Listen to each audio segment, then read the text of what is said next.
planeación, estrategia, evaluación de programas públicos y diseño de políticas de gobernanza. Doctor Ugalde, muy agradecidos porque nos acompañe esta mañana y estamos ciertos de que, como siempre, nos dará información por demás importante en este entorno político que reviste un análisis pormenorizado. Muchas gracias, doctor, y bienvenido. Muy buenos días. Gracias, Fernando. ¿Cómo están? Acabo de cambiar la estrategia de mi charla con ustedes. Creo que iba a presentarles 150 láminas de PowerPoint, pero creo que es mejor conversar de manera directa. Creo que podemos tener una charla mucho más introspectiva. Al final les voy a mostrar algunas láminas, pero quería mostrarles 100 gráficas de por qué Morena se está convirtiendo en el nuevo partido hegemónico. Creo que puede ser más claro si lo platicamos, y después me encantaría poder escuchar sus preguntas y poder resolverlas. A diferencia de Gabriel, que me antecedió, yo no soy optimista sobre las cosas que están pasando en México. A mí me parece que este periodo de gobierno efectivamente es una reacción a los abusos, a la frivolidad, pero está siendo una reacción de péndulo que quiere desmontar y desmantelar todo. Creo que estamos llegando a un punto en donde verdaderamente, y lo digo sin ánimo de melodrama, se está llegando a una batalla real por el futuro del país. Creo que la iniciativa de reforma eléctrica que presentó López Obrador sí es sumamente dañina, no solo para el sector eléctrico, para la concepción de la economía de mercado, para la promoción del emprendimiento, para la creación de un futuro diferente para el país, para que México pueda aspirar a la modernidad. Creo que en este tema, por razones ideológicas, por estigmas personales del presidente, por una lucha política que él quiere encabezar, por su obsesión de pasar a la historia, sí, México sí corre el riesgo en las próximas semanas de dar un salto cualitativo hacia el pasado. Yo pienso que la probabilidad de aprobación de esa reforma es baja todavía, pero si se llegase a aprobar, creo que sí el país habrá malgastado, sin duda, un paso adelante y estaremos empezando a romper la vajilla del andamiaje institucional. De tal forma que me parece que sí, en las próximas semanas y en los próximos meses, México estará viendo qué tipo de futuro tenemos. Claramente, el hecho es que lo tenemos en un entorno de estabilidad macroeconómica, pero eso no significa, creo yo, que no pueda haber daños muy profundos a el futuro económico del país. Pero déjenme nada más platicarles dónde estamos en lo político. Estamos en la construcción de una nueva hegemonía, ahora de Morena. Les voy a recordar brevemente algunos datos para que ustedes puedan vislumbrar qué significa esto. El PRI tuvo durante 70 u 80 años la hegemonía, primero absoluta del país. Hasta 1989, el PRI gobernó las 32 entidades del país. Hasta 1988, el PRI tenía el 80% de los diputados y el 98% de los senadores. Y fue en 1989 cuando esta dinámica, 1988-89, en donde esta dinámica empezó a cambiar. Y el PRI, que había sido un partido prácticamente totalitario en el sentido de que era totalizante porque abarcaba todo, empezó a declinar gradualmente. Y ese declive, digamos que tuvo una primera fase que inició en 1997 y concluyó en 2016. Una primera fase gradual en donde perdieron la presidencia. Primero perdieron la mayoría en la Cámara de Diputados, luego perdieron la presidencia, luego la recuperaron, y cuando la recuperaron con Peña Nieto, el PRI seguía teniendo 20 gobernadores, la presidencia de la República, y seguía siendo un partido muy potente. Cuando perdieron la presidencia de la República, mantenían 20, 22, 24 gobernadores, muchos diputados, muchos senadores.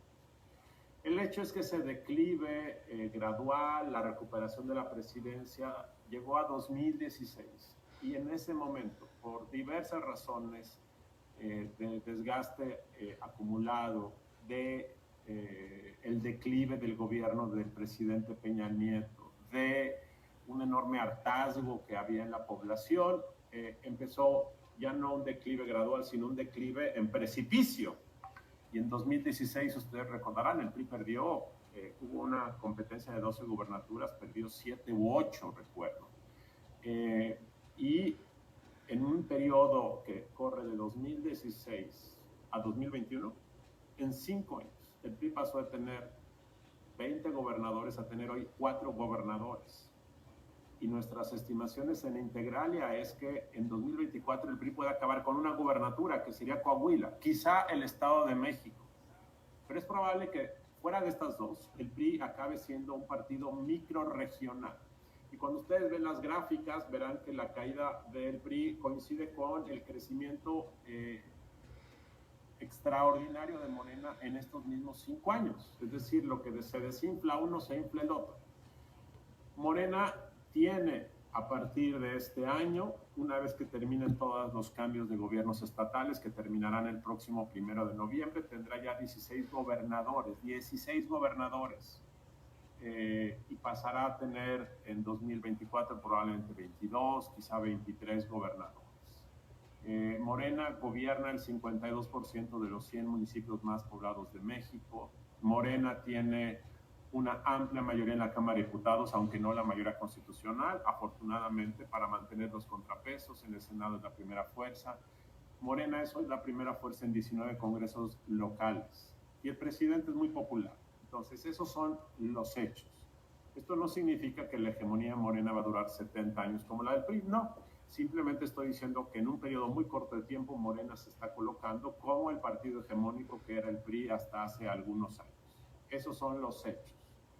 Nuestra estimación es que esta hegemonía puede durar un periodo de varios años más. Vemos que Morena tiene hoy la mayor probabilidad de ganar en 2024. Y esos son los hechos como se ven en este momento. La elección del pasado 6 de junio fue una continuación de esta construcción hegemónica de Morena a nivel local. Arrasó en muchas entidades, salvo la elección de diputados federales, donde ocurrió un tema muy importante y me parece que muy saludable para la vida democrática de cualquier país, que es que se gestó un contrapeso parcial en la Cámara de Diputados que no existía. En la elección de 2018, por buenas y malas razones, Morena infló su tamaño real, simulando o abusando de las disposiciones legales y acabó teniendo mayoría constitucional sin que la hubiese obtenido en las urnas. Bueno, en esta ocasión Morena y sus aliados ya no tienen esa mayoría, les faltan 56 votos para poder reformar la Constitución, y esos 56 votos que les faltan y que en parte se construyeron por la coalición opositora, que a nivel de diputados sí tuvo un impacto importante. Eso es lo que en este momento genera cierta tranquilidad de que, por ejemplo, esta iniciativa de reforma eléctrica tan dañina para el país probablemente no sea aprobada, y me parece que eso es algo muy positivo. De tal forma que las elecciones tienen mecanismos de corrección, entonces Morena sigue siendo el que está construyendo una hegemonía regional en todo el país, pero en nivel de diputados federales hay un contrapeso ahí que veremos si funciona en el caso de la reforma eléctrica. Ahora bien, pues ya en lugar de ponerles láminas, quizás deba platicarlo, porque a lo mejor es más fácil. Tengo aquí la guía enfrente de mis ojos, pero quiero platicar con ustedes un poco de la reforma eléctrica, la dimensión política. No voy a entrar a hablar sobre su contenido técnico, ustedes la han escuchado. Si alguien quiere preguntar, por supuesto, estoy abierto, pero quiero hablar de la dimensión política. ¿Por qué López Obrador quiere una reforma energética? Yo creo que en primer lugar lo quiere porque piensa que es un pasaporte a la historia. López Obrador está obsesionado con la historia. No sé si quienes de ustedes hayan visto el último informe de gobierno, pero comúnmente López Obrador dice que esta es la cuarta transformación. Comúnmente quienes hacen esas aseveraciones son los historiadores, 40 o 50 años de que un periodo histórico terminó. Esta es la primera vez que un presidente, antes de que concluya su gobierno, dice que él ya está en la cuarta transformación y que está a la altura de Benito Juárez, Jesucristo y Madero. Y el pasado 16 de septiembre, durante la ceremonia de independencia, estuvo ya yo lo noté, tengo la impresión de que es algo subliminal. Siempre él aparece hablando con un cuadro de Benito Juárez que cuelga de una pared a una altura mayor a la de él. En esta ocasión apareció en la misma dimensión, en la misma altura que Juárez. Entonces había un cuadro de Juárez, él estaba a la misma altura y lo cubría. Cuando yo vi esta escena, me dio la impresión de que hay ya una cuestión de mimetismo en donde él siente que él ya es parte de esa dimensión de Benito Juárez y creo que considera que dejar su huella en la Constitución a través de esta reforma es pasar a la historia como el presidente que nos devolvió la soberanía energética. Y yo creo que él sueña mucho en lo que hizo Lázaro Cárdenas, en lo que hicieron Benito Juárez cuando huyó del país, con los archivos de la nación y salvó al país de los extranjeros. Esta idea yo creo que es un tema muy importante. El segundo es que toda su legislación, la ley de la industria eléctrica, pues ha sido paralizada por jueces y por tribunales y eventualmente por la Suprema Corte. Entonces yo creo que hay mucho enojo de que todos sus intentos de generar un estrangulamiento del sector a través de medidas legales está entrampado y tiene entrampado al sector. Entonces esto yo creo que es parte del problema. Tercero, porque es un instrumento de propaganda. Pase o no pase, esto es un instrumento de movilización. Imaginen ustedes que esta reforma se aprueba, pues va a haber seguramente, cuando las reformas del Pacto por México en 2013-2014 eran aprobadas, pues eran aprobadas y punto. Si aquí es aprobada, yo les puedo pronosticar que va a haber una marcha al Zócalo de 1 millón de personas, tratando de emular cuando Lázaro Cárdenas nacionalizó la industria petrolera, tratando de decir que esta es una conquista del pueblo y esto es parte del instrumento de movilización. Ustedes habrán oído que el presidente dice que la gente ya quiere reunirse a escucharlo. Todos los días da una conferencia mañanera de 2 horas, pero él dice que el pueblo está ávido de informarse y entonces quiere convocar una asamblea informativa en el Zócalo el 20 de noviembre. Ustedes lo escucharon hace unos días. Entonces, para el presidente movilizar a la gente es muy importante y este pretexto es mucho. Si se aprueba, pasará eso. Si no se aprueba, habrá movilización para tratar de defender a la industria eléctrica, decir que los conservadores siguen bloqueando la liberación del pueblo y tratar de convocar a que la gente lo apoye porque esta es una lucha histórica, Entonces, esta es parte de su narrativa. El populismo requiere movilización, requiere propaganda, requiere drama, melodrama. Es como una serie de Netflix. Requiere melodrama para que la gente esté emocionada y esté ahí siempre pendiente de lo que ocurre. Y obviamente el tema ideológico. Bartlett y López Obrador detestan esta concepción de mercado, de eficiencia en el despacho de las energías más baratas, el costo-beneficio, detestan esta visión. Yo creo que hay hay una antipatía personal por todos los técnicos que han diseñado estas políticas. Hay una concepción de que las empresas del Estado son sacrosantas y hay un peso ideológico y de antipatía individual por eso. El otro día una persona que fue colaborador de Manuel Bartlett durante muchos años, me platicaba, es que él tiene mucho coraje, él tiene mucho resentimiento porque pues él, por su historia personal, porque no fue presidente, porque finalmente quien le ganó la presidencia fue el inicio del ala tecnocrática en los años 80. Y hay una combinación aquí de varios factores que también explica este asunto. Ahora, la pregunta es, ¿pasa o no pasa? Nuestra estimación en Integralia, después de haber analizado mucho, es que hoy el factor real, como ustedes saben, es el PRI. El PRI tiene 71 diputados. El gobierno requiere 56 de esos 71 para lograr los votos necesarios. Por lo tanto, basta con que 18 diputados del PRI no voten. O sea, con 18 diputados del PRI que voten en contra, ya no se alcanzan esos 56 votos. Entonces, en el PRI, en diputados, sí hay al menos 20 o 25 diputados que están genuinamente en contra y que no son sujetos de presión creen firmemente que esto es un error, no tienen cola que les pisen, tienen convicciones claras. Entonces, esos existen. Dos, para la presidencia del PRI, ¿qué le conviene más?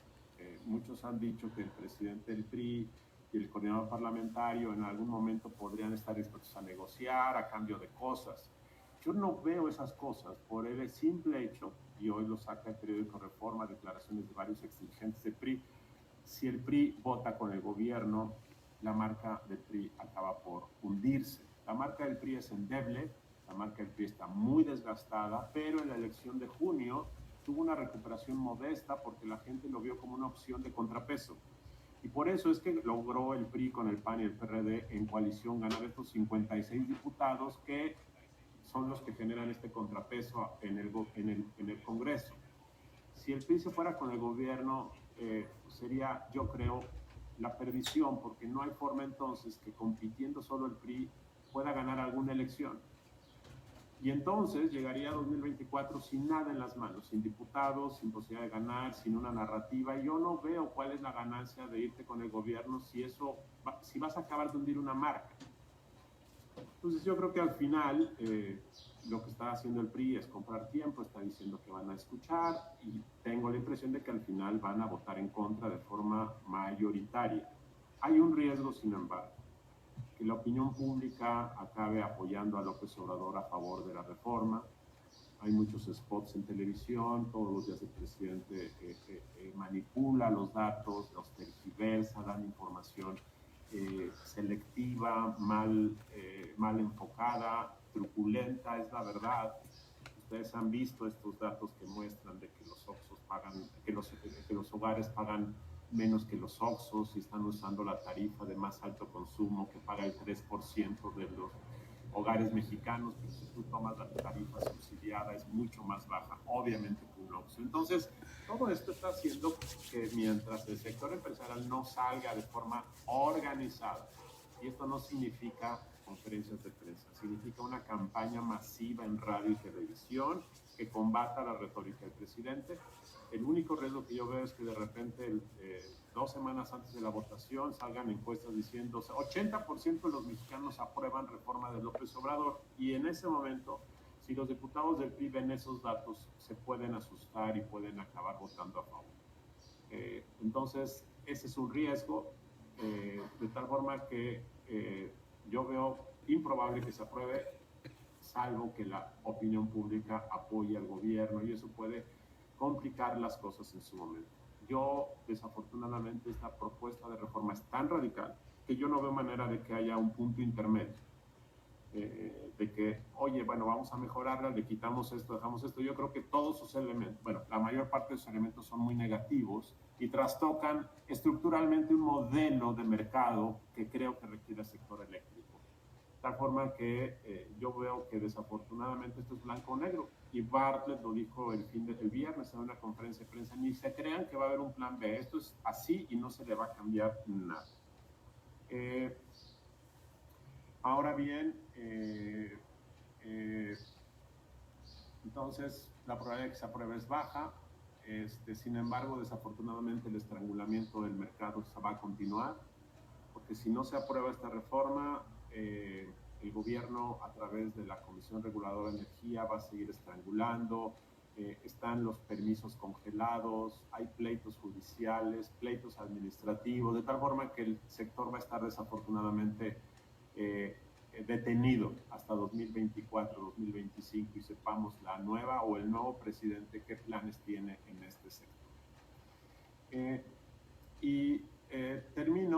Termino con esta lámina. Esta lámina sí la quiero proyectar, es la única que voy a proyectar con ustedes. Estoy buscando la cuestión de compartir, porque esto es lo que vemos para la segunda mitad del sexenio. ¿Qué vemos? ¿Qué vemos para los próximos 3 años? Primero, vemos un presidente popular, no veo razón por la cual deje de serlo.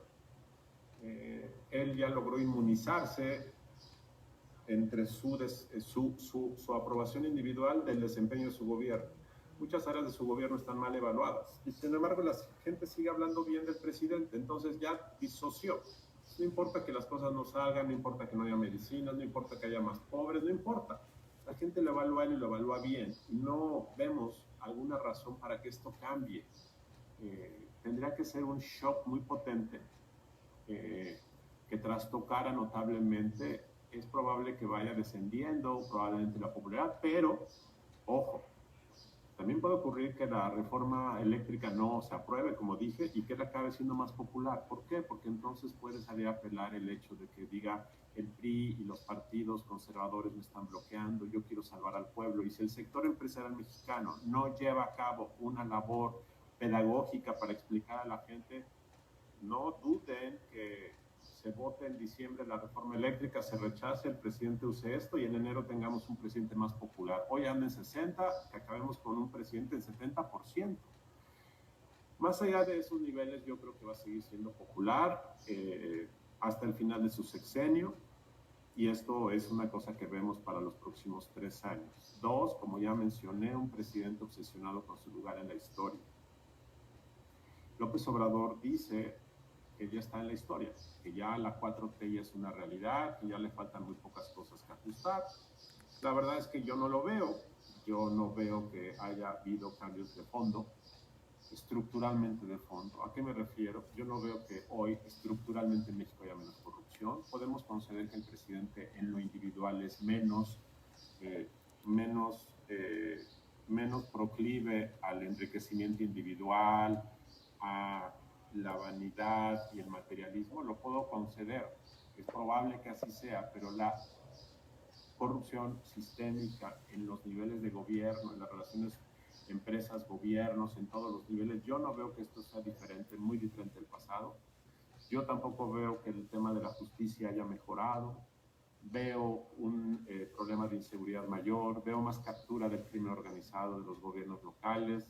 Yo no veo que haya habido un cambio estructural. Hay más programas sociales, hay un presidente popular, hay gente con esperanza, pero que las condiciones materiales y de justicia y de funcionamiento del gobierno sean mucho mejor que antes y que estamos en una nueva era, yo no lo veo. El presidente lo cree, y qué bueno que lo crea, porque si lo cree va a ser menos dañino. Si en un momento siente que la historia se le va de las manos, puede hacer decisiones muy dramáticas. Cuando López Portillo se le iba el país de las manos, nacionalizó la banca. Y fue una medida desesperada porque él había prometido, algunos de ustedes recordarán que el problema de México ya era administrar la abundancia en los años 70. Si de repente el país se le colapsó y en una medida desesperada porque se le iba todo su castillo de naipes, nacionalizó la banca. Entonces, ojalá el presidente piensa que ya estamos en la historia, porque eso lo va a hacer más moderado. Tercer tema que vemos es un presidente más radical y más polarizante, pero con menos fuerza para enmendar la Constitución. Ya lo comenté, no tiene los votos, pero el presidente va a ser más radical. Populismo generalmente va subiendo el volumen, porque si no subes el volumen la fiesta se acaba, y yo creo que esto se va a mantener. Ojo, si la reforma eléctrica no se aprueba como anticipamos, el presidente va a reaccionar de una forma muy agresiva contra el sector empresarial. Y a diferencia de otros políticos que pierden una batalla y entonces sientan y recalculan, no lo va a hacer. Y es probable que el próximo año convoque una consulta popular para el tema energético y siga con este tema durante mucho tiempo. Cuarto tema que vemos es que hay algunos contrapesos que están funcionando. Por supuesto, el Congreso, que ya mencioné. La Suprema Corte toma algunas decisiones y hay muchas otras pendientes que muestran que en algunos temas pone contrapesos. Lo mismo pasa con el Tribunal Electoral. El INE no ha sido capturado por el gobierno. Entonces, hay algunos contrapesos ahí que van a seguir funcionando. Quinto tema que vemos es que seguirá habiendo, van a crecer los litigios con Estados Unidos. Lo eléctrico puede, por supuesto, detonarlos más o no, depende de lo que pase. Washington está focalizado en el tema migratorio, y como en ese tema López Obrador les está cumpliendo con la Guardia Nacional deteniendo centroamericanos. En Estados Unidos hay cierta tranquilidad de que ese tema está controlado, que es el que políticamente hablando más les urge. Pero en el tema de seguridad y en el tema energético siento que Washington está un poco viendo el juego y además Biden muy ocupado con problemas domésticos e internacionales. Entonces, en este momento no vemos que eso vaya a ser un contrapeso todavía. Sexto tema que vemos es, como ya dije, Morena hasta hoy vemos que es el partido más probable que gane nuevamente la presidencia. Por lo tanto, la pregunta es quién será ese perfil para ver si será la continuación radical de este gobierno en algunos temas o será una versión más moderada o más radical. Habrá que esperar. Y finalmente, y este creo que es un tema muy importante para ustedes y para todos, es este gobierno va a dejar muchos pasivos. Muchos pasivos. ¿Cuáles pasivos? Primero, obligaciones de gasto social que van creciendo. Los programas sociales de López Obrador van a ir aumentando en el tiempo. El programa de adultos mayores que tenía un costo al inicio del gobierno de 60,000, 70,000 millones, ahorita ya va en más de 250,000 millones y va a acabar costando en 3 años 500,000 millones. Entonces, imagínense lo que significa eso. Luego está el sistema de pensiones. Luego, las demandas de empresas que se sienten afectadas en el marco del TEMEC puede llevar a que el gobierno mexicano en 3, 4 años pierda paneles de controversia y tenga que pagar cantidades enormes de dinero. Decisiones, por ejemplo, como cambiar el contrato colectivo de CFE, una medida que logró el gobierno pasado para reducir el pasivo laboral. Ahora Bartlett redujo la edad de retiro otra vez y eso aumentó el pasivo laboral de la CFE. Entonces, es un nuevo gobierno con muchas obligaciones de gasto, muchos pasivos y sin fondos disponibles. López Obrador llegó a la presidencia y tuvo casi 400,000 millones de pesos de dinero que estaba en las cajas, en los fideicomisos, en fondos de estabilización, y eso le permitió a López Obrador navegar 3 años. Eso ya no va a haber. Luego, no hay una reforma fiscal que se haya planteado. Entonces, es un gobierno con muchos pasivos políticos y financieros y con un margen de maniobra menor. Entonces, nosotros no vemos la posibilidad de un riesgo económico de aquí a 2024. El presidente es muy disciplinado en la manera como gasta, pero sí vemos que el nuevo gobierno, o sea, me acuerdo mucho del debate en el 94 cuando Salinas decía, yo les entregué el país bien y estos fueron unos tontos que se les cayó la economía. Y decían, pues sí, nos entregaste un país holgado con alfileres.